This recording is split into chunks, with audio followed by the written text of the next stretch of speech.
జీవితంలో ఒక క్రైసిస్, ఒక ఇబ్బందికరమైన పరిస్థితి, ఒక సవాలు, ఒక సంక్లిష్ట సమస్య ప్రపంచానికి బిలియనర్గా తయారు చేయగలిగింది.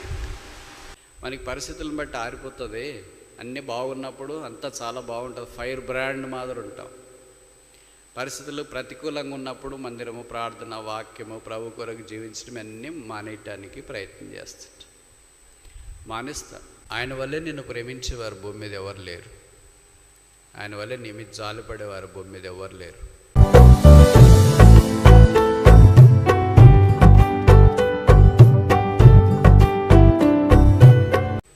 యేసుక్రీస్తు ప్రభువు మొదటిసారి పాపుల రక్షకుడికి వచ్చినాడు, ప్రాణం పెట్టడానికి వచ్చినాడు, ప్రాణం పెట్టాడు, సమాధిలో నుండి లేచినాడు. తిరిగి మూడో దినాన పరమందు ఆసీనుడొకటి కొరకై సమాధిలో నుండి లేచి ఆయన కొంతకాలం శిష్యులు కాగపడి కొనిపోబడ్డాడని మనకు వాక్యం చెప్తుంది. మరలా ఆయన రాబోతున్నాడు. యేసు ప్రభు వారిని అంగీకరించకుండా, పాపక్షమాపణ, మారుమనసు పొందకుండా ఉంటే బైబిల్లో చాలా కఠినమైన విషయాలు ఉన్నాయి. విడవబడే అవకాశం ఉంది. విడవబడిన తర్వాత 7 ఏండ్ల శ్రమల కాలం అని ఉంది. కొంతమంది దాన్ని మహాశ్రమల కాలము అని అంటారు.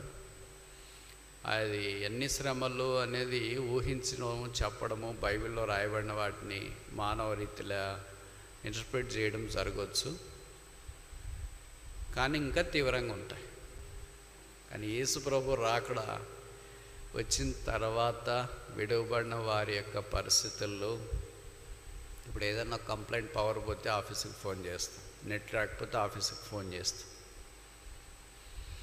కాలేజీకి రాకపోతే ఆఫీస్కి ఫోన్ చేస్తాం. అంటే ఫోన్ చేయటానికి ఏదో ఒక మీన్స్ ఉంది.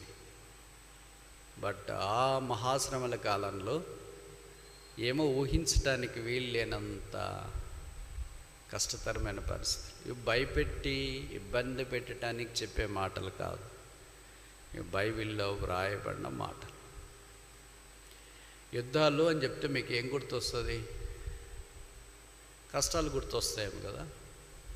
మనం అప్పుడు మీడియాలో చూస్తుంటాం, యుద్ధం జరుగుతున్న దేశాల్లో నుండి తరలిపోతున్న ప్రజలు అని. వాళ్ళకి సమయానికి నీళ్ళు వస్తాయా? వాళ్ళకి సమయానికి పవర్ ఉంటుందా?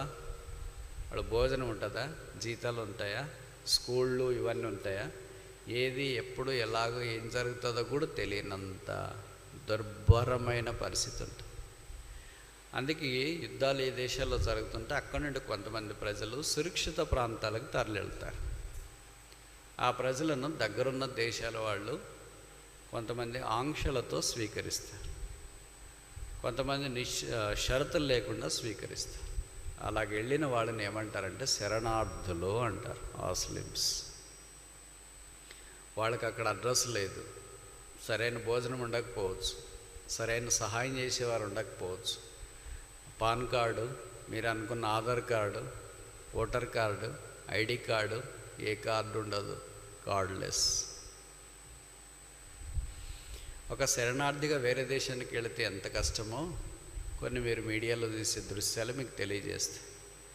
యేసు ప్రభుని ఎరగకుండా ఉంటే, యేసు ప్రభు వారు వచ్చిన తర్వాత ఒకవేళ మహాశ్రమల కాలంలో విడిచిపెట్టబడితే ఆ ఘోరం దుస్థితి మనుషులు ఊహించలేరు. కనుక ఏ ఒక్కరూ యేసు ప్రభుని అంగీకరించకుండా ఉండకూడదని మనవి చేస్తున్నాం.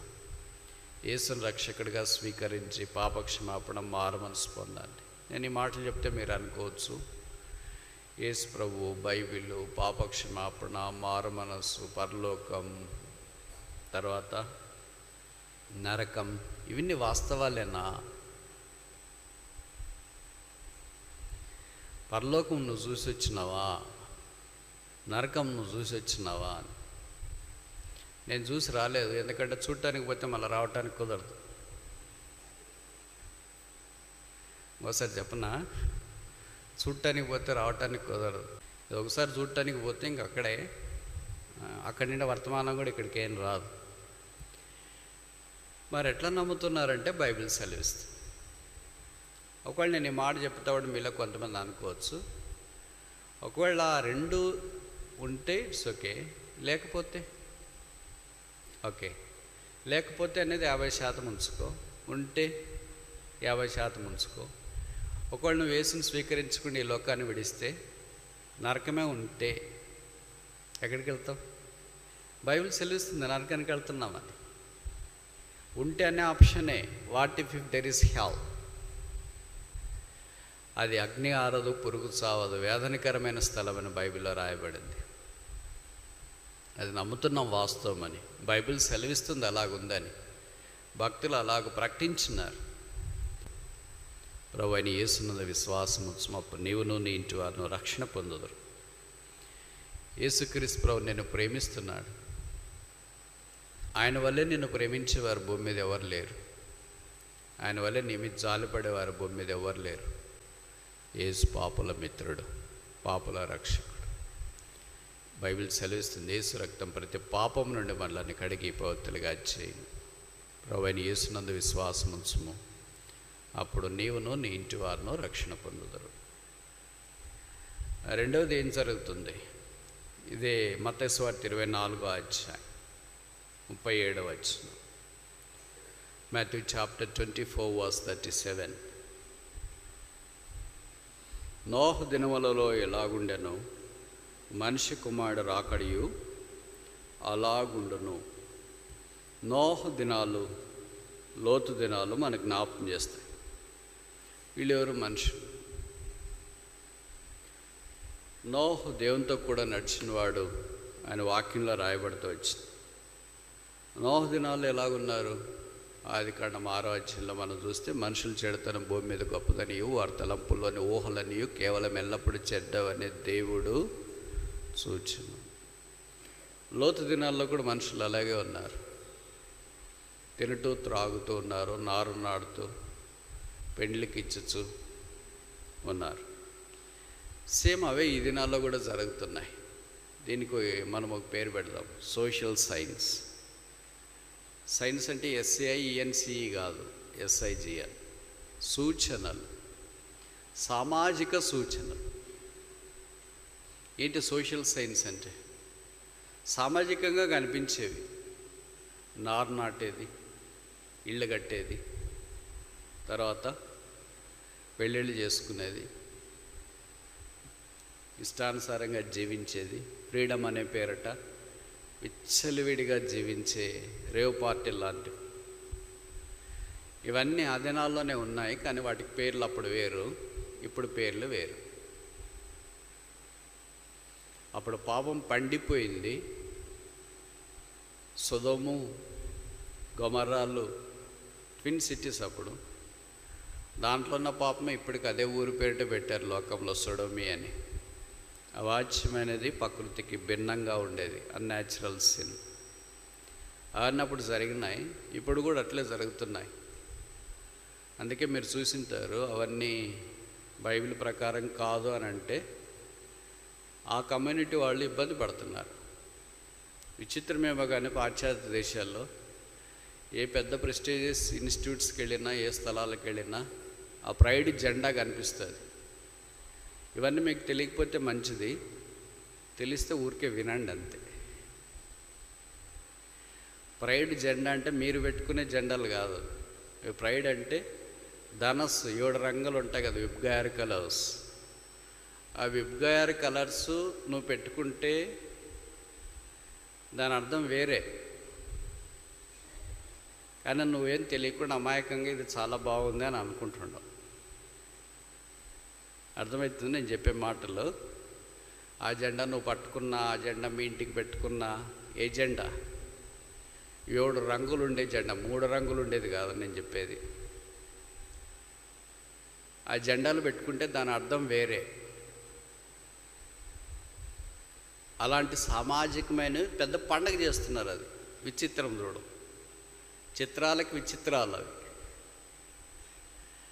అందుకే ఈ దినాలు ఎలాగైపోయిందంటే ఒక అమ్మాయి అబ్బాయి పెళ్లి చేసుకున్నాడంటే చాలా సంతోషము, ఆశీర్వదిస్తాం, ప్రార్థన చేస్తాం అనే దశకు వచ్చినాం.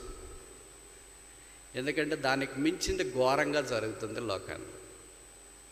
That's called social science. అది సామాజికంగా మార్పు వచ్చింది. తీవ్రమైన మార్పు, సొసైటీని ప్రభావితం చేసే మార్పు. పాశ్చాత్య దేశాల్లో 18 ఏళ్ల లోపు పిల్లలకు స్కూల్లో కూడా అది బోధిస్తుంది. So sad. 18 ఏళ్ల తర్వాత వాళ్ళకి ఫ్రీడమ్ ఉంటుంది, అది వాళ్ళ ఇష్టము. కానీ అంతలోకి ఉన్న వాళ్ళకి బైబిల్ తీసేసినా, దైవికమైన పాటలు తీసేసినా, దైవ వాతావరణం తీసేసినా అది మాత్రం ఖచ్చితంగా సిలబస్లో పెట్టే స్టేజ్కి వచ్చింది. ఎట్లా మారిపోతుంది చూడు సమాజం. డెవలప్మెంట్ మంచి వైపు వెళ్ళాలి కానీ చెడవైపు కాదు. విచిత్రం ఏంటంటే డెవలప్మెంట్ యూజువల్గా రాంగ్ డైరెక్షన్లో చాలా ఫాస్ట్గా పోతుంది, రైట్ డైరెక్షన్లో చాలా స్లోగా పోతుంది. సరైన మార్గంలో నెమ్మదిగా పోతుంది, సరిగాని మార్గంలో చాలా వేగంగా పోతుంది. ఇప్పుడు నారు నాటేది, ఇండ్లు కట్టేది, పెళ్ళికిచ్చేది, ఇవన్నీ నోహ దినాల్లో నుండి వచ్చినాయి, అలాగే ఉంటూ వచ్చినాయి, లోతు దినాల్లో ఉన్నాయి. అవే యేసుప్రభు వారు స్వతహాగా నోరు తెరిచి చెప్పిన మాటలు ఇవి. మత్తయి సువార్త 24 అంటే ఇంగ్లీష్ బైబిల్ ఉన్న వాళ్ళకి రెడ్ ఎడిషన్లో ఉంటుంది. అంటే ఇంగ్లీష్ బైబిల్ రెడ్ ఎడిషన్ అని ఉంటే యేసుప్రభు వారు స్వతహాగా చెప్పిన మాటలు ఎర్ర రంగులో కనిపిస్తాయి రాసింటారు. ఒకవేళ మీరు ఎవరైనా గ్రూప్స్ అంటే ఏ గ్రూప్ తీసుకోవాలో అదే అనుమానం ఉంటే అది కూడా ఇవన్నీ మనకు జవాబులు చెప్తున్నాయి. ఏంటో జవాబు అంటే అగ్రికల్చర్ ఇంజనీరింగ్ మంచి డిమాండ్ అంట, నాటుచూ ఉన్నారు. రెండవది ఇళ్ళు కట్టుచూ ఉన్నారు, సివిల్ ఇంజనీరింగ్, అది ఎప్పుడు మంచి డిమాండే. సాఫ్ట్వేర్ ఉన్నా లేకపోయినా, హార్డ్వేర్ ఉన్నా లేకపోయినా, ఏ వేర్ ఉన్నా లేకపోయినా అది మాత్రం ఉంటుంది, సివిల్ ఇంజనీరింగ్. మూడవది ఏంటంటే పెళ్ళికిస్తూ పెళ్ళికి చేస్తున్నారు, అంటే ఎంబీఏ కానీ ఈవెంట్ మేనేజర్ కానీ, దానికి కూడా మంచి డిమాండే ఉంటుంది. ఇవన్నీ బైబిల్లో రాయబడినవి. అందుకే నన్ను కొంతమంది అడుగుతుంటారు, బ్రదర్ నాకు పలానా గ్రూప్ వచ్చింది, సీటు చేరాలన్నా వద్దా అని. సివిల్ ఇంజనీరింగ్ ఏం డిమాండ్ లేదంటున్నారు కదా బ్రదర్, అంత కంప్యూటర్ సైన్సే ఉందంటున్నారు కదా బ్రదర్ అంటే ఏం లేదు. యేసుప్రభు వారు నోటితో పలికినాడు, ఇళ్ళు కడుతున్నారు అని. కట్టేది ఎప్పుడు ఆగిపోదు, యేసుప్రభు రాకడ దాకా కడతనే ఉంటారు. అది రోడ్స్ కడతారా, బిల్డింగ్స్ కడతారా, షిప్ యార్డ్లు కడతారా, పోర్ట్లు కడతారా, చిన్న చిన్న ఇళ్ళు కడతారా, ఏం కడతారో తెలియదు కానీ కట్టడం అనేది మనిషికి ఇష్టం. ఓసారి చెప్పనా, కట్టడం అనేది మనిషికి ఇష్టం. మనిషి ఒకవైపు కడుతున్నాడు, ఏం కడతాడు నేను తర్వాత చెప్తా. ప్రభువు కూడా ఒకవైపు కడుతున్నాడు. దేవుడు ఇంకా కట్టడం ఆరంభించకముందే మనిషి కట్టాడు. ఎందుకంటే సత్యం చెప్పులు వేసుకోక మునిపే అసత్యము ఊరంతా తిరిగేసి వచ్చింటుంది మళ్ళీ అక్కడికి. అలాగే అసత్యం కట్టింది ఏంటంటే మొదట మనందరికీ తెలుసు, ఆదికాండ 11వ అధ్యాయంలో బబులోను గోపురం వాళ్ళు కట్టడానికి ఆరంభించారు, ద టవర్ ఆఫ్ బాబెల్. మనిషి కట్టాలనుకున్నాడు. ఎందుకు కట్టాలనుకున్నాడు అని అంటే అక్కడ కొన్ని కారణాలు రాశారు. ఆకాశం అంటటానికి మనం పేరు తెచ్చుకోవడం అనేది. కట్టడాలు ఎందుకు కడుతున్నారంటే పేరు కొరకు కడుతున్నారు. ఆకాశం అంటాలంటే మనము దేవుని రీచ్ కావాలి. దేవుడు అలసిపోయి ఉంటాడు కదా, మన దగ్గరికి రాలేడు అని వాడు ఫీల్ అవుతుంది. ముసలోడు కదా, కూర్చుంటే లేలేడు, లేస్తే కూర్చోలేడు, అద్దాలు పెట్టుకొని ఉంటాడు, ఆయనకి కనిపిస్తామో లేదో, అందుకే మనమే అక్కడ దగ్గరికి వెళితే అప్పుడు ఆయన చూస్తాడు కదా అని. ఇది నేను చెప్పే మాటలు కాదు, బైబిల్లో రాసిన మాటలు. ఆకాశం అంటూ గోపురం కట్టి పేరు తెచ్చుకుందాం రండి అని ఆదికాండం 11వ అధ్యాయంలో వాళ్ళు పిలిచినారు. There was a call to build బాబులోన్.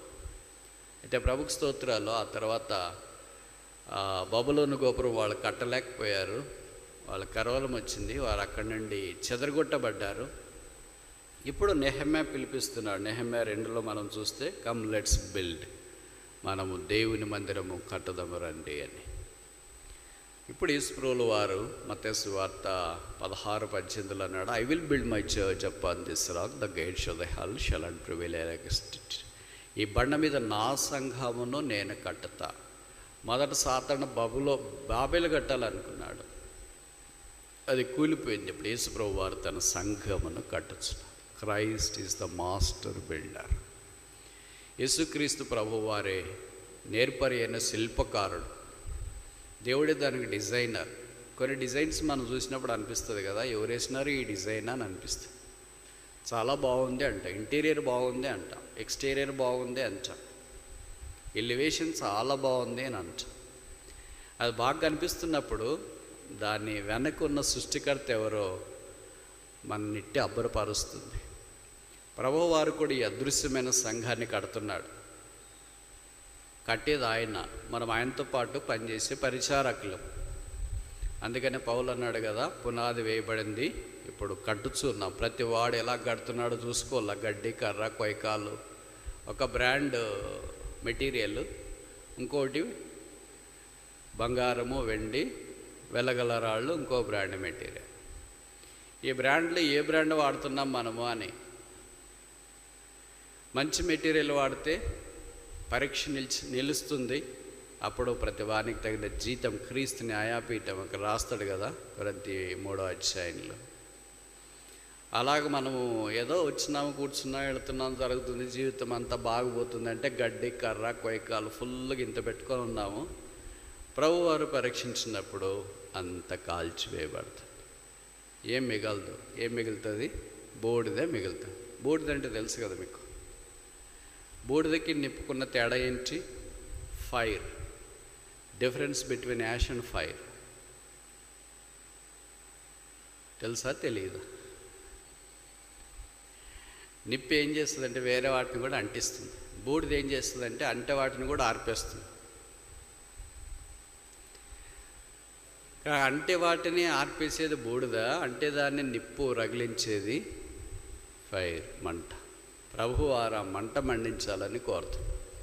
అందుకే లేవికాండం 6:13 బలిపీఠం మీద అగ్ని నిత్యము మండుచుండవలెను. నిత్యము మండుచుండవాలి, అది ఆరిపోకూడదు.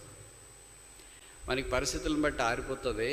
అన్నీ బాగున్నప్పుడు అంతా చాలా బాగుంటుంది, ఫైర్ బ్రాండ్ మాదిరి ఉంటాం. పరిస్థితులు ప్రతికూలంగా ఉన్నప్పుడు మందిరము, ప్రార్థన, వాక్యము, ప్రభు కొరకు జీవించడం అన్నీ మానేయటానికి ప్రయత్నం చేస్తుంటాం, మానేస్తాం. అది బ్లాక్ హోల్ లైఫ్ అని అనుకుంటాం, అది other side of the life అని అనుకుంటాం. ఇవన్నీ ఈవెంట్స్ జరుగుతుండగా ప్రభు రాకడ ఆసన్నమైంది, అది మనం గుర్తుపెట్టుకోవాలి. ప్రభు తన సంఘమును కట్టుచున్నాడు. ఆయన కట్టుట్లో ఏ పొరపాటు ఉండదు. ఆయన అన్ని చక్కగా కట్టేవాడు. అందుకే అబ్రహాము దేవుడు దేనికి శిల్పియో నిర్మాణకుడై ఉన్నాడో పునాదులు గల ఆ పట్టడం కొరకు ఎదురు చూచినాడు. భూమి మీద ఉన్న కట్టడాలు మనం చూస్తే అబ్బరిపోతుంటాం కదా. ప్రపంచంలో 7 వింతలు అని అంటాం.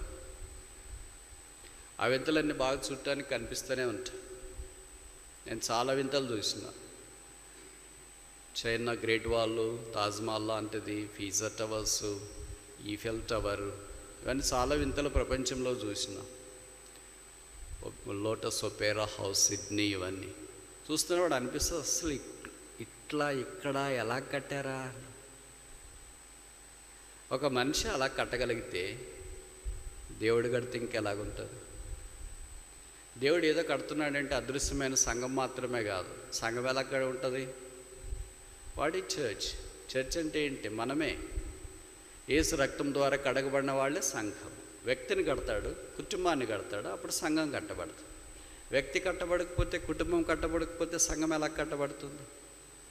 కనుక ప్రభు మనల్ని కట్టాలని కోరుతాడు, మన కుటుంబాలను కట్టాలని కోరుతున్నాడు, మనం చేరి వచ్చే స్థానిక సంఘాలని కట్టాలని కోరుతున్నాడు. ఆయన కడితే పడగొట్టేవాడు ఎవడనో లేడు. ఆయన కడితే బాగాలేదని పేరు పెట్టేవాళ్ళు ఎవరినో లేరు. ఆయన బిల్డర్, యెరూషలేమును కట్టువాడు యెహోవాయే అని వాక్యంలో మనం చూస్తాం. నెహెమ్యా దినాల్లో దేవుని ప్రజలైన వారు ఆ యెరూషలేము యొక్క గుమ్మాలను, ప్రాకారములను సిద్ధపరుస్తూ వచ్చినట్లు వాక్యంలో రాయబడింది. ఇది నేను మన జీవితాల్లో కూడా ప్రభు కట్టేవాడు. అంత్య దినాలు, దాంట్లో ఉన్న సూచన లేదా ఆ దినాలకున్న సూచనలు ఏంటో చూడటానికి ఆరంభించిన. మొదటిదేంటి? యుద్ధములు, యుద్ధ సమాచారములు, వాటికి సంబంధించి మీరు విందురు. పొలిటికల్ సైన్స్, రాజకీయ సూచనలు. రెండవది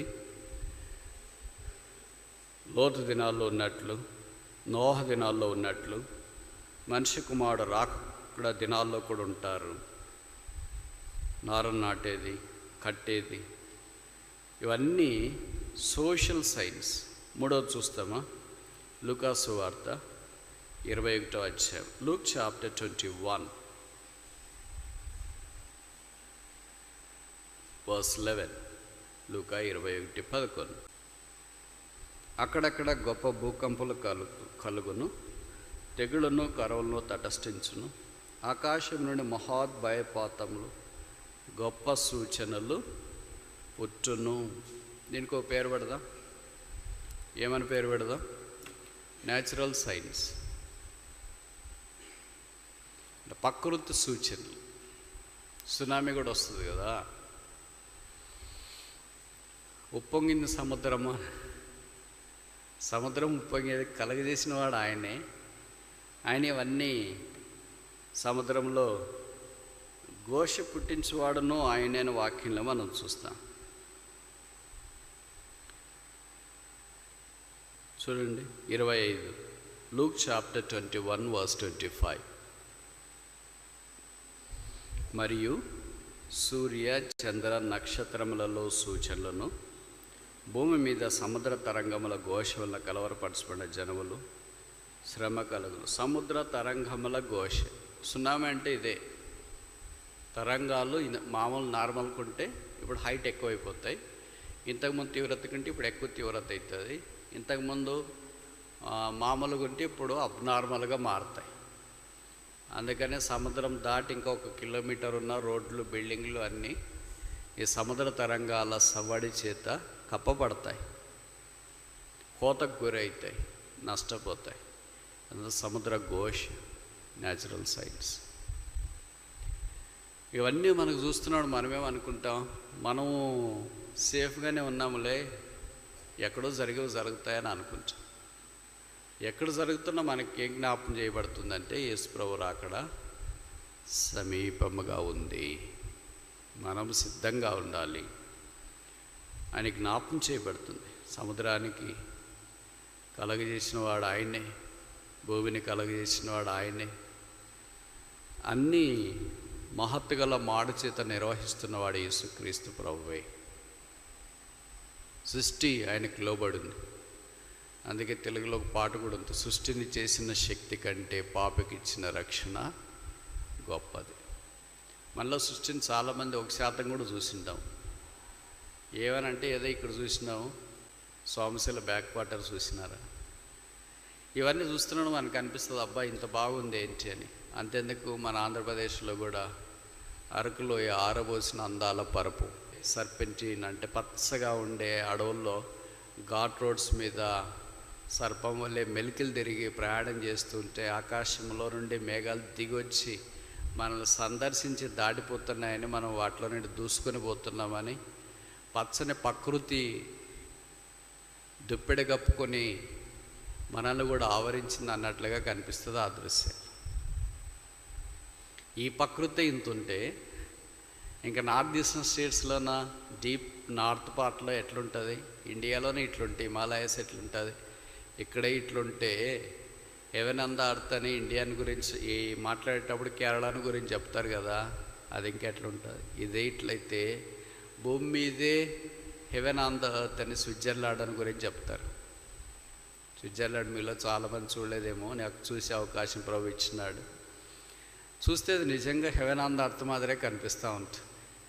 ఈ దేశాలు ప్రపంచం ఇవన్నీ చూస్తున్నప్పుడు, నయగారా ఫాల్స్ చూసినా, ఆల్పైన్ మౌంటైన్స్ చూసినా, స్నోస్ చూసినా, ప్రపంచంలో ఈ ప్రకృతి ఇవన్నీ చూస్తున్నప్పుడు, కెలరాడో గ్రాండ్ క్యానియన్ చూసినా, ఇవన్నీ చూస్తున్నప్పుడు సృష్టిని చేసిన శక్తి కంటే పాపకి ఇచ్చిన రక్షణ గొప్పది.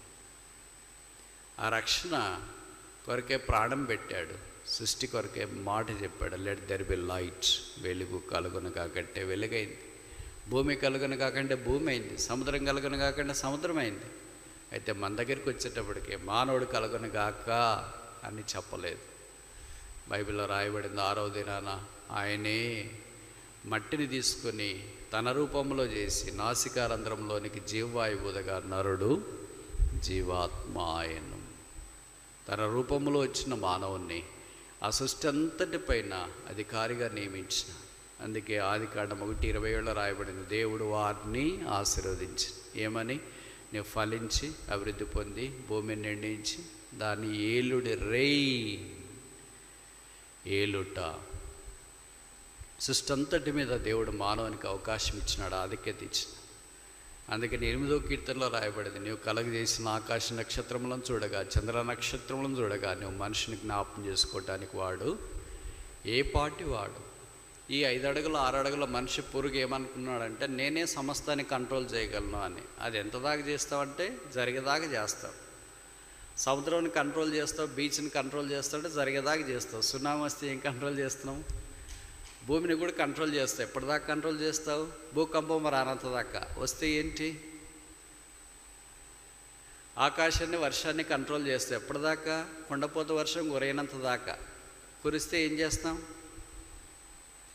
చెప్పురేంటి? ఇవన్నీ ప్రకృతి బీభోత్సవాలు మనుషుని మీద ఒక్కసారిగా దాడి చేయడానికి పూనుకున్నప్పుడు మనిషి నిరుత్తరుడై ఉన్నాడు. He become speechless, he has no strength at all. ఒక్కసారిగా వర్షాలు పడి క్లౌడ్ బర్స్ట్ అంటారు కదా, అలా క్లౌడ్ బర్స్ట్ మాదిరి వర్షాలు పడి, వర్షం అంటే రకరకాలుగా 5 రకాలు ఉంది కదా. మొదటిది ఏంటంటే చినుకులు, రెండోది ఏంటంటే వర్షము, మూడోది ఏంటంటే పెద్ద వర్షము, నాలుగోది ఏంటంటే అతి భారీ వర్షం, ఐదోది ఏంటంటే కుంభవర్షం. ఈ 5 రకాలైన వర్షాల్లో కుంభవర్షం లాంటిది కురిస్తే ఎక్కడికి వెళ్ళాలో తెలియదు, ఏం చేయాలో తెలియదు. అసలు మనం ఉంటే కదా, ఒకసారి కొట్టకపోతే నీళ్లు మొదట, మనం మొదట, వర్షం మొదట, మనం మొదట, ఎవరు మొదట? మనమే, మనుషుడే మొదట. వర్షం తర్వాత వచ్చింది. ఆదాము దినాల్లో వర్షం లేదు, భూమిలో నుండి నీళ్ళు వచ్చి తడి వచ్చి తోట అంతటిని తడుపుతుంది. తర్వాత ఆ తోటలో పాపం లేనప్పుడు ఏమొచ్చిందంటే యూఫ్రటీస్ నది 4 పాయలు అయిపోయి తోటను తడుపుతూ వచ్చింది. నోహ దినాల్లో జలప్రళయం స్టార్ట్ అయింది, అక్కడి నుండి వర్షం ఆరంభమైంది. మన తర్వాత పుట్టిన వర్షము మనల్ని కమాండ్ చేస్తుంది. అంటే మనం ఏళ్ళకపోయినాం కనుక రెండే ఒక సూత్రం ఉంటుంది కదా, మనమైనా లోబడాలో వాళ్ళైనా మనకి లోబడాలి. అంటే మనమైనా డామినేట్ చేయాలో వాళ్ళైనా మనల్ని డామినేట్ చేయాలి. మనమైన వారిని వశపరచుకోవాలో వాళ్ళైనా మనల్ని వశపరచుకోవాలి. మనమైన వాళ్ళని ఏలాలో వాళ్ళైనా మనల్ని ఏలాలి. ఇప్పుడు సృష్టి మనుషుని యొక్క పాపాన్ని బట్టి మానవుని ఏలే దుస్థితిలోకి వచ్చింది. మనుషుడే సృష్టిని ఏలాల్సింది, అయితే మార్పు వచ్చింది. ప్రభుకు స్తోత్రాలు. యేసుక్రీస్తు ప్రభు వారు సర్వ సృష్టికి ఆది సంభూతుడై ఉన్నాడు. ఆయనను బట్టి, ఆయన ద్వారా, ఆయన మూలమున మనుషునికి దేవుడు అధికారం అనుగ్రహించింది. 4వది చూస్తామా? తిమోతికి వ్రాసిన మొదటి పత్రిక 4వ అధ్యాయం 1వ వచనం. 1 తిమోతి చాప్టర్ 4:1. అయితే కడవరి దినములలో కొందరు అబద్ధికుల వేషధారణ వలన మోసపరుచు ఆత్మలందు దయ్యముల బోధైన లక్ష్యం ఉంచి విశ్వాస భ్రష్టులగుదరని ఆత్మ తేటగా కడవరి దినాలు, అంత్య దినాల్లో ఇది జరుగుతుంది. ఏంటిది? వాళ్ళే అన్ని సమస్తము నేనే క్రీస్తు అనే దశకు వస్తారు, కానీ ఆత్మను వారు కలిగి ఉంటారు. అదే ఇతరుల మీద ఇంపోజ్ చేయటానికి ప్రయత్నం చేస్తారు. వాళ్ళని అక్కడ రాసినాడు అబద్ధికులు లేదా అబద్ధ ప్రవక్తలు అని. దీనికి మనం ఒక పేరు పెడదామా? రిలీజియస్ సైన్స్, మతపరమైన సూచనలు. ఏ ముసుగుకు లొంగనవాడి ముసుగుకు లొంగిపోతాడు. ఏ ముసుగుది? మతపరమైన ముసుగు. అలా బాగానే ఉందే అని అనుకుంటారు. తిమోతి సంఘాల్లో పరిచయం చేస్తున్న దినాల్లో కూడా ఇది ఉన్నట్లు అపోస్తలుడైన పౌలు తిమోతికి జ్ఞాపకం చేసి రాస్తున్నట్లు వాక్యములో మనం చూస్తున్నాం. వాళ్ళు వాత వేయబడిన మనస్సాక్షి కలిగిన వారై ఏం చెప్తారంటే పెళ్లి చేసుకోకూడదు, సత్యమును గురించి అనుభవ జ్ఞానము లేకుండా ఈ దినాల్లో ఇవి తినకూడదు, ఇక్కడికి వెళ్ళాలా, ఇక్కడికి వెళ్ళకూడదు. Dos and don'ts. ధర్మశాస్త్రం అంటే కృపలో ఎక్కడికైనా వెళ్ళొచ్చు, ఏమైనా తినొచ్చు, ఏమైనా చేయొచ్చు అని కాదు దాని అర్థం. ఆడదాకా రాము. ఎందుకంటే కృపాసత్య సంపూర్ణుడుగా యేసుక్రీస్తు ప్రభువారు మనకు ప్రత్యక్షమయ్యాడు. ఇది చేయొచ్చా బ్రదర్ అని అంటున్నామంటే అర్థం ఏంటంటే మనకి పని చేయట్లేదని. కరెంటు పట్టుకోకూడదు, పట్టుకుంటే ఏమి అంటే పట్టుకొని చూడు. పైన 3వ బిల్డింగ్ నుండి ఎగరకూడదు అంటే ఎగిరితే ఏమి, ఎగిరి చూడు. అంటే చూడటానికి ఇంకేమీ లేదడా. అందుకనే కొన్ని నియమాలు మనము చూడటానికి వీలు కావని వాళ్ళు ఉంచినారు. కరెంటు తాకరాదు, పైనుండి దూకరాదు, సముద్రం లోపలికి వెళ్ళకూడదు. మామూలు అలలుప్పెనంటే వేరే.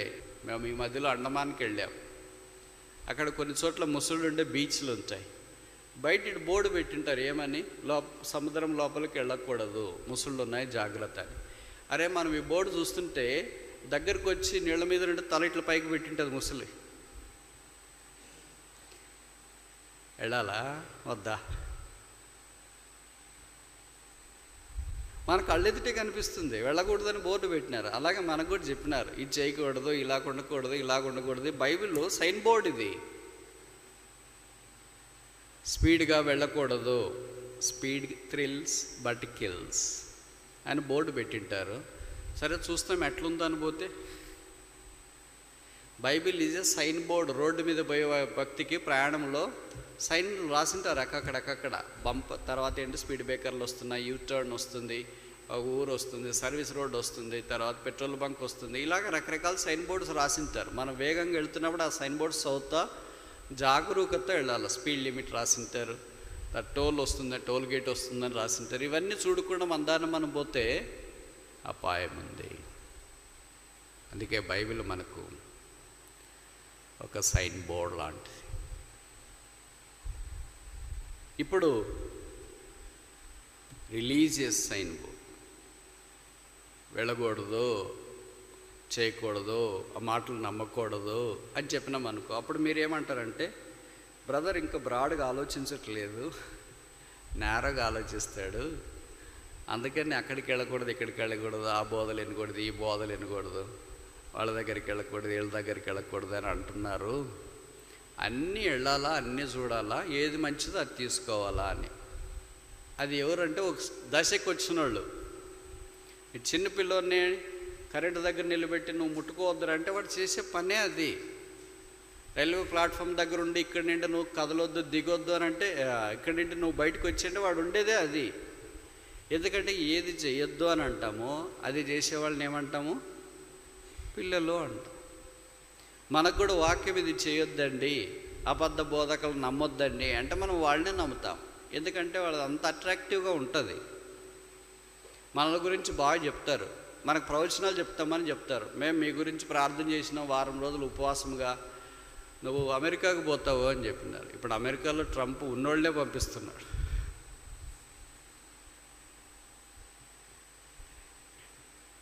అమెరికాకు పోతావు అని అంటే అక్కడ పరిస్థితి బాగలేదు కదా అంటే, దేవుడికి అన్నీ సాధ్యమే అని చెప్తాను. వాళ్ళు సాధ్యమే, నేను అసాధ్యమని చెప్పట్లేదు.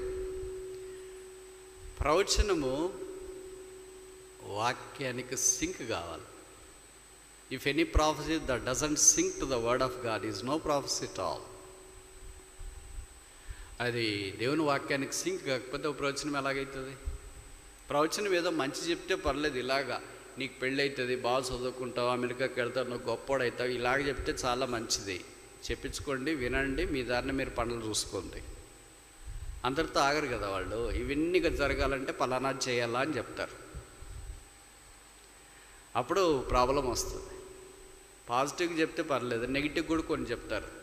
ఆ నెగిటివ్గా ఏంటంటే, నీ జీవితం బాగలేదు, నీకు నష్టం వస్తుంది, నీకు చాలా అపాయాలు ఉన్నాయి, నువ్వు బతుకుతావో లేదో, నీకు గండం ఉంది.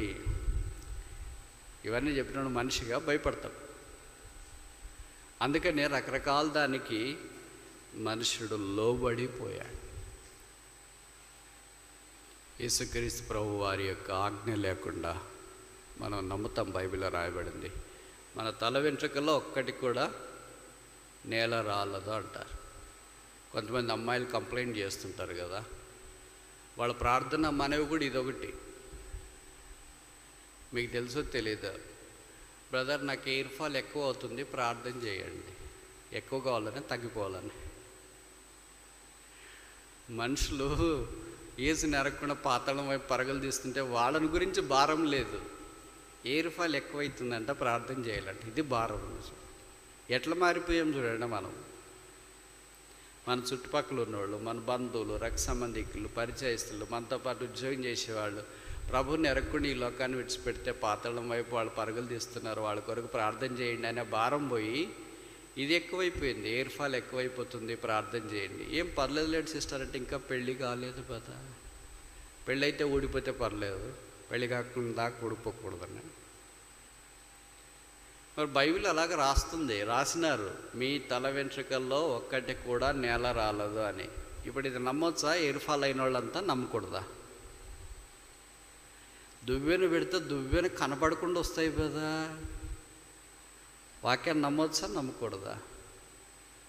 చెప్పరేంటి? ఇవన్నీ ప్రాక్టికల్ జరిగేది, రోజు జరిగేవే, డైలీ బేసిస్ మీద జరిగేవే. వాక్యంలో రాసినారు కదా, మీ వెంట్రుక నల్లది తెల్లగా చేసుకోలేరు, తెల్లది నల్లగా చేసుకోలేరంటే మనమేమిటి తెల్లగా నల్లగా పోయి బ్రౌన్లో వచ్చినారు. ఇప్పుడు ఏమంటే హెన్న పెట్టినాము, బ్రౌన్లో హెనానేనా దాన్ని అనేది తెలియదు నాకు. ఏమంటారు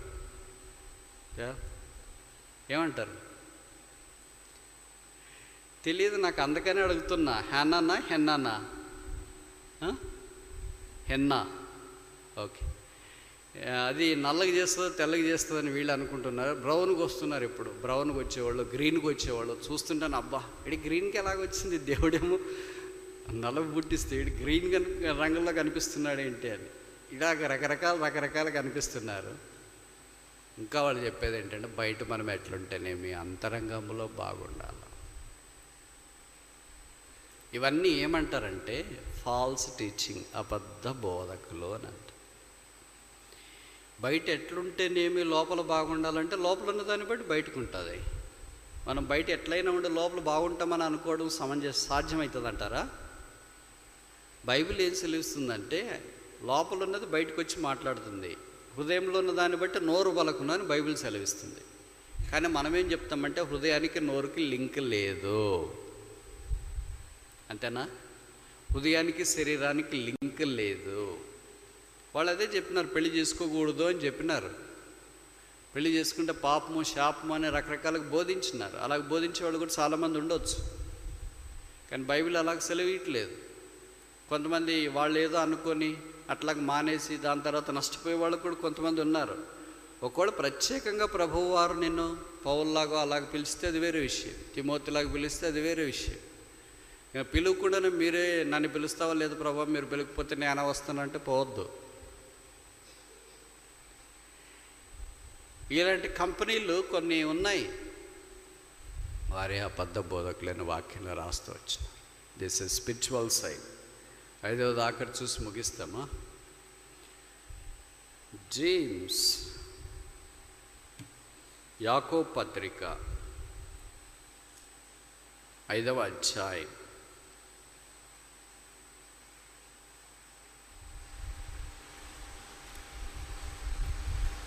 3వ వచనం. James chapter 5 verse 3. యాకోబు 5:3. మీ బంగారమును మీ వెండియు తుప్పు పట్టినవి, వాటి తుప్పు మీ మీద సాక్ష్యముగా ఉండే అగ్ని వలె మీ శరీరమును తినివేయును. అంత్య దినముల యందు ధనము కూర్చుకొంటిరి. Economic science. మనుషులకి ఈ దినాల్లో డబ్బట్టి ఎంత ఆశ వచ్చిందంటే చెప్పలేనన్ని. ఎన్ని చేతులు ఉన్నాయి అన్ని చీటీలు వేసింటారు, ఎన్ని కాళ్ళు ఉన్నాయి అన్ని పరుగులు తీస్తుంటారు, అన్ని వ్యాపారాలు చేస్తుంటారు. ఏమంటే మరి సరిపోలు కదా బ్రదర్, కుటుంబానికి తృప్తి లేకపోతే ఏది సరిపోదు. సద్భక్తితో ఉద్దేశించిన వారికి శ్రమ హింస కలుగును. భక్తి దైవాంశ సంభూతమైనదై ఉండాలి.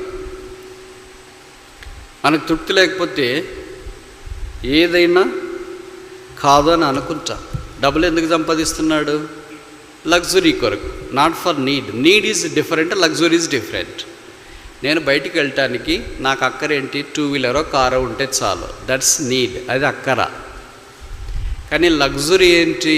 నేను ఇక్కడి నుండి బయటికి వెళ్ళటానికి నాకు సూపర్ కావాలంటే ఒక ఫ్లైట్ కావాలా, దట్స్ కాల్డ్ లగ్జరీ. నువ్వు శరీరం బాగానే ఉంది, వయసు కూడా ఉంది, బట్టలు ఉతుక్కోవచ్చు, వాషింగ్ మిషన్ కొనే స్తోమతుంటే కొనవచ్చు. కొనకుండా ఇన్స్టాల్మెంట్స్ లోన, దసరా సెలబ్రేషన్స్ సందర్భాన, సోనో విషయంలోన అన్నీ దొరుకుతున్నాయని దొరికినవన్నీ తెచ్చుకొని చీట్లు వేసి డబ్బులు కట్టలేక మందిరం మానేసి వాళ్ళతో వీళ్ళతో డబ్బులు తీసుకొని ఏం చేయాలో దిక్కదాచక ఏం చేస్తావు, ప్రభు మా అక్కర్లు తీర్చలేకపోయాడు, ఇంకేం ప్రార్థన చేస్తే, ఏం బైబిల్ చదువుతాం, ఏం వాక్యం చేస్తాం, ఇట్లా అనుకోవద్దండి. Christian life is a simple life. యేసు ప్రభు ఎంత సింపుల్గా ఉంటాడో మీరు ఊహించుకోండి. పౌలు ఎంత సింపుల్గా ఉంటాడో మీరు ఊహించుకోండి. అన్నీ ఉండి సింపుల్గా ఉండేది గొప్పతనము, ఏమీ లేకుండా సింపుల్గా ఉండేది గొప్పతనం ఏం కాదు. ఇంకోసారి చెప్పనా, నాకు ఏమీ లేదు అయినా నేను సింపుల్గా ఉండేది గొప్పతనం కాదు, నాకు అన్నీ ఉన్నాయి నేను సింపుల్గా ఉండేది గొప్పతనం. యేసు ప్రభుల వారికి అన్నీ ఉన్నాయి, పౌలకి అన్నీ ఉన్నాయి. ఆయన అన్నాడు, నేను సంపన్న స్థితిలో ఉండి ఎరుగుదును, పేద స్థితిలో ఉండ నేను ఎరుగుదును. ఆయన అదేమంటారు, ఫాస్టింగ్ని పస్తున్నాడు, ఉపవాసం ఉన్నాడు, జాగరణంతో ఉన్నాడు. జాగరణంగా ఉండడం నాకు తెలుసు, అదే సమయంలో సమృద్ధి అయిన భోజనం ఉండదు తెలుసు. మనకక్కడ తెలుసా, మేము షేర్ ఆటోలో పోతాం, ఫ్లైట్లో కూడా పోతాం. మీరు పోతారా? చెప్పరేంటి? నేను యూనివర్సిటీలో చదువుకునేటప్పుడు తిరుపతిలో మా జూనియర్ ఒక ఆయన ఉండేవాడు, క్రైస్తవుడే. ఎప్పుడైనా మెస్ మూసేసి ఏదన్నా మెస్లో తిరన్నప్పుడు ఏం చేసేవాడంటే మందిరికే వచ్చేవాడు, ఇప్పుడు కూడా ఉన్నాడు. ఎందుకు వీళ్ళందరి గురించి చెప్తున్నానంటే కొంతమంది యవనస్తులు ఇలాగ మారిపోయారు. ఆయన బ్లాక్ నుండి కిందికి అంటే టౌన్లోకి వెళ్ళి ఏం తీసుకునేవాడంటే టిఫిన్ ఇడ్లీనే తీసుకునేవాడు. 3-4 ఇడ్లీలు తీసుకొని అక్కడి నుండి ఆటోలో వచ్చేవాడు. అక్కడి నుండి ఆటోలో అప్పటికే 50 రూపాయలు, ఇడ్లీలు 20 రూపాయలు. 20 రూపాయలు ఇడ్లీలకి 50 రూపాయల ఆటోకి వచ్చేవాడు. ఏంటి బ్రదర్ అని అంటే, అన్న వాళ్ళు కూడా బతకాలి కదన్నా. వాళ్ళు బతకాలి ఎప్పుడు? నీ దగ్గర స్పిన్ మనీ ఉన్నప్పుడు. నీకే మీ తల్లిదండ్రులు అప్పులు చేసి కష్టపడి చెమట వచ్చి నీకు పంపిస్తుంటే నువ్వు వాళ్ళు కూడా బతకాలంటే 20 రూపాయలు ఇడ్లీ కొని 50 రూపాయలు ఆటోకి పెడితే ఇదేమన్నా ఆత్మీయతనా? ఇలాంటి చాలామంది బిలీవర్స్ ఉన్నారు. నీకు లేని దాని గురించి ఇన్స్టాల్మెంట్స్లో అప్పులు ఎందుకు తీసుకోవాలా, ఈఎంఐలు ఎందుకు కట్టాలా? నీకు చేతి అయితే, నీకు స్తోమత ఉంటే, నీకు లగ్జరీ ఉంటే అప్పుడు నువ్వు ఆలోచించు. నీడ్ వేరే. ఇప్పుడు నేను ప్రతిరోజు అద్దం చూసుకోవాలా? నేను అద్దం తీసుకోవచ్చు, ఒక 50 రూపాయలు పెట్టి ఇంతే చూసుకోవచ్చు. 50 రూపాయల అద్దము ఉంది, 50,000 అద్దము కూడా ఉంది డ్రెస్సింగ్ టేబుల్కి పెట్టుకునేకి. మన కెపాసిటీ ఎంత? 50 రూపాయలే 50,000. మీకు 50,000 కెపాసిటీ ఉంటే ఇల్లంతా అద్దాల మీద పెట్టుకోండి, ఇట్స్ ఫైన్, అది మీ ఇష్టం. కానీ అప్పులు చేసి కాని విధానంలో సమకూర్చి వాళ్ళకుంది మాకెందుకు లేదు, వాళ్ళకి ఎవరికి ఉందంటే వాళ్ళకు ఉంది, ప్రభు ఇచ్చినాడు, అది నీకు కావాలనుకోవడం ఏంటి? వాళ్ళ వయసు ఎంత, నీ వయసు ఎంత, వాళ్ళ కష్టం ఎంత, నీ కష్టం ఎంత, వాళ్ళ ప్రయాసం ఎంత, నీ ప్రయాసం ఎంత, వారి చెమట ఎంత, నీ చెమట ఎంత, ఎవరు వాళ్ళతో నీకేం పోటీ? This economic sign. ఇప్పుడు దినాల్లో విశ్వాసాల మధ్యలో ఇది చూస్తున్నాం. వాళ్ళ ఇంట్లో టీవీ ఉంది, మా ఇంట్లో ఉండాలి. వాళ్ళ ఇంట్లో ఫ్రిడ్జ్ ఉంది, మా ఇంట్లో ఉండాలి. వాళ్ళ ఇంట్లో మైక్రోవేవ్ ఉంది, మా ఇంట్లో ఉండాలి. వాళ్ళ ఇంట్లో ఇంకా పలానా XYZ గాడ్గెట్స్ అన్నీ ఉన్నాయి. యాపిల్ వాచ్ ఉంది, యాపిల్ ఫోన్ ఉంది, తర్వాత యాపిల్ ఐపాడ్ ఉంది, అన్నీ యాపిల్ ఉన్నాయి. మనిషి తప్ప అన్నీ కొరికిన యాపిల్లే ఉన్నాయి. మీ ఇంట్లో ఉండాలంటే మంచిది మీకుంటే. వాళ్ళ దగ్గర యాపిల్ ఉందని మీ దగ్గర లెనోవో పెట్టుకో, లేకపోతే నోకియో పెట్టుకో, చిన్నది పెట్టుకో, లేకపోతే అవసరం లేకపోతే వదిలేయి. Unhealthy competition. నాకు చాలా ఆశ్చర్యం వేస్తుంది, బాధేస్తుంది. అప్పులు చేసి కాని విధానంలో నువ్వు బిర్యానీ తినేదానికంటే అప్పు లేకుండా భిక్షాన్ దేహి అని దైవ సన్నిధిలో గంజి తాగేది మేలు. గంజేనా? గంజి తాగేది మేలు. అట్లా ఇష్టమా? ఇష్టమేనా? అలాంటి తీవ్రత కలిగిన యవ్వన జీవితాన్ని ప్రభువు కోరుతాడు. లోకంతో రాజీపడని యవ్వన జీవితాన్ని ప్రభువు కోరుతాడు. అలాంటి యవనస్తుడు ఒక్కడు, give me 1 young man and 1 young women, I will change this world. ఈ లోకాన్ని మార్చడానికి అలాంటి ఒక్క యవనస్తుని, ఒక్క యవనస్తురాలని నాకు ఇవ్వండి, నేను లోకాన్ని మారుస్తాను ప్రభు అంటున్నాడు. ఇంతమంది ఉన్నాం కదా బ్రదర్, ఉన్నాము. భూమికి బరువు కాదంటారా? చెప్పరేంటి? ఎప్పుడు మీకు అట్లా అనిపించట్లేదా? అనిపిస్తుందా లేదా? అనిపిస్తుందా లేదా? మీరేం మాట్లాడకపోతే ఎట్లా? మీకు ఎప్పుడైనా అలాగ అనిపించిందా లేదా? నా టైం అయిపోయింది అనిపించలేదంటే అర్థం ఏంటంటే మీరు చాలా సుఖాసక్తులై ఉన్నారు. ఇది దైవభక్తికి పూర్తిగా భిన్నం. తిమోతికి రాస్తా పదాలు వాడుతూ వచ్చిన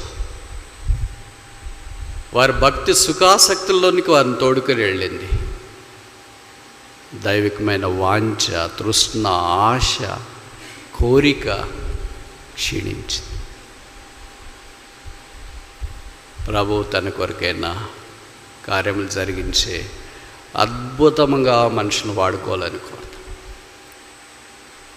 నేను ఒక చిన్న మీకు లైవ్లీ ఉదాహరణ చెప్పి ముగించిన. అదొక యూనివర్సిటీ పేరు హార్వర్డ్. జాన్ హార్వర్డ్ అనే ఒక భక్తుడు స్థాపించాడు. బోస్టన్ యుఎస్లో ఉంటుంది. ఇప్పటికీ 16వ శతాబ్దంలో స్థాపించబడింది. అప్పటి నుండి ఇప్పటిదాకా ప్రపంచ ప్రఖ్యాతిగాంచిన టాప్ యూనివర్సిటీలో అది కూడా ఒకటి. మన భారతదేశ missionary William Carey, the father of mission, modern missions, ఆయన చెప్పిన స్టేట్మెంట్లో పాపులర్ స్టేట్మెంట్ ఇది. Attempt great things for Christ, expect great things from Christ. దేవుని యొద్ద నుండి, ప్రభు యొద్ద నుండి గొప్ప సంగతులు ఆశించు, గొప్ప సంగతులు పూనుకో. God wants only one man. ఒకళ్ళే దేవుడికి కావాల్సింది. One, not many. ఇద్దరు ముగ్గురు వద్దులే, అంతమంది ఎక్కువ అవుతారు. I want only one.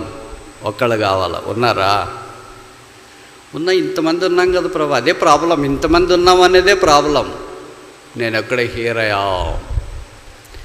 దేవుడితో స్పందించిన వాళ్ళు అబ్రహామా ఉన్నాం ప్రభు అనలేదు, ఉన్నాను. యాకోబు ఉన్నాం ప్రభు, ఇంతమంది అందరూ ఉన్నాను.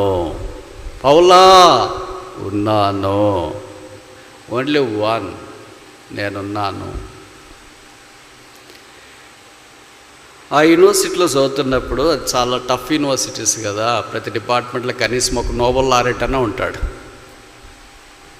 మరి ఎందుకు వాళ్ళకి వెళ్ళటానికి ఇష్టపడలేదు. క్యాంపస్ చాలా ప్రిస్టైన్గా ఉంటాయి. గ్రీన్ సర్పెంటిన్ చూస్తేనే మనకి, నేను ఇందాక చెప్పాను కదా, ఆరబోసిన అందాల పరపు వలె ఉంటాయి. పచ్చికంతా క్లాస్ రూమ్లోకి పోబుద్ది కాదు, బయట ఉండాలనిపిస్తుంది. కానీ ఈ చలికాలం బయట భరించలేం కదా, అందుకే క్లాస్ రూమ్లోకి వెళ్తారు.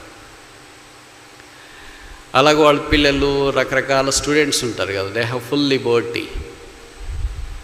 వాళ్ళు అలాగైనా బోర్లు పడుకొని చూసుకుంటూ అంతా క్యాంపస్లో చూస్తూ ఉన్నాడు. ఒక యవనస్తుడు. ఆ యవనస్తునికి ఒక అమ్మాయి పరిచయం అయింది. వీళ్ళది రిలేషన్షిప్స్ మీకు తెలుసు కదా, నాకంటే ఎక్కువ. కొంతకాలం చాలా బాగా సాగుతాయి. తర్వాత ఏమైందంటే అమ్మాయి అబ్బాయిని బ్లాక్ చేసింది. వాళ్ళిద్దరికి ముచ్చట్లు లేవు, తెలంగాణ భాషలో చెప్పాలంటే. ఇప్పుడు అబ్బాయి ఏమో ఎలాగైనా అమ్మాయితో మాట్లాడాలా అనుకున్నారు. అందుకనే చాలా ప్రయత్నం చేసినాడు. క్లాసులు మానేసినాడు. యూనివర్సిటీకి వస్తున్నాడు కానీ క్లాసులోకి వెళ్ళట్లేదు. బయట పచ్చిక గ్రౌండ్లోని చెట్ల కింద అక్కడ పార్కులోనే గడిపేసి వెళ్తాడు. ఆ తర్వాత ఏదో కొన్ని ఐడియాస్ వచ్చినాయి.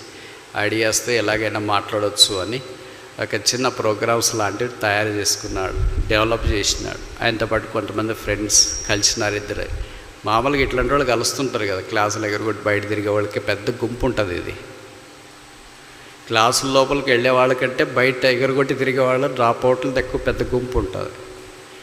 వీళ్ళకి చదువురు కానీ చదివితే మాత్రం వాళ్ళకి ఎవరు అడ్డరారు. అలాంటి గుంపు కొంతమంది జత అయ్యారు. అందరు కలిసి యూనివర్సిటీకి పక్కన ఒక ఖాళీ గది అద్దెకు తీసుకొని ఒక చిన్న స్టార్టప్ ఏర్పాటు చేసినారు. అది ఇప్పుడు ప్రపంచాన్ని ప్రభావితం చేస్తుంది, మిమ్మల్ని కూడా ప్రభావితం చేస్తుంది. ఆయన ప్రపంచంలో 22 సంవత్సరాలకే బిలియనీర్ అయ్యాడు.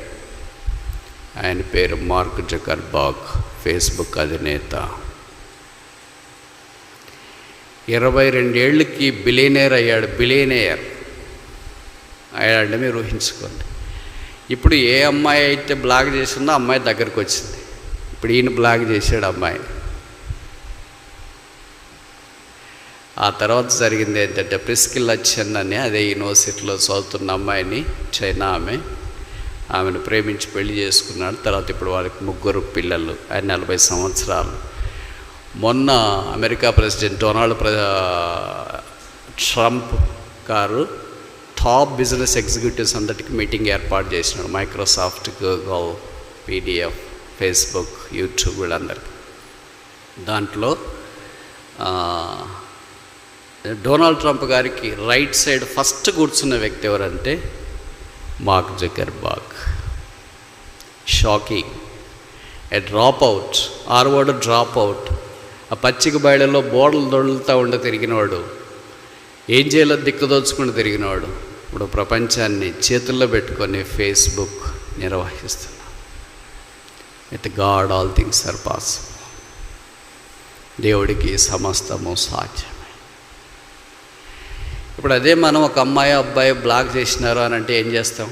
1 పర్సన్ అమ్మాయి నన్ను బ్లాక్ చేసింది. That challenge, that crisis gave him to a billionaire.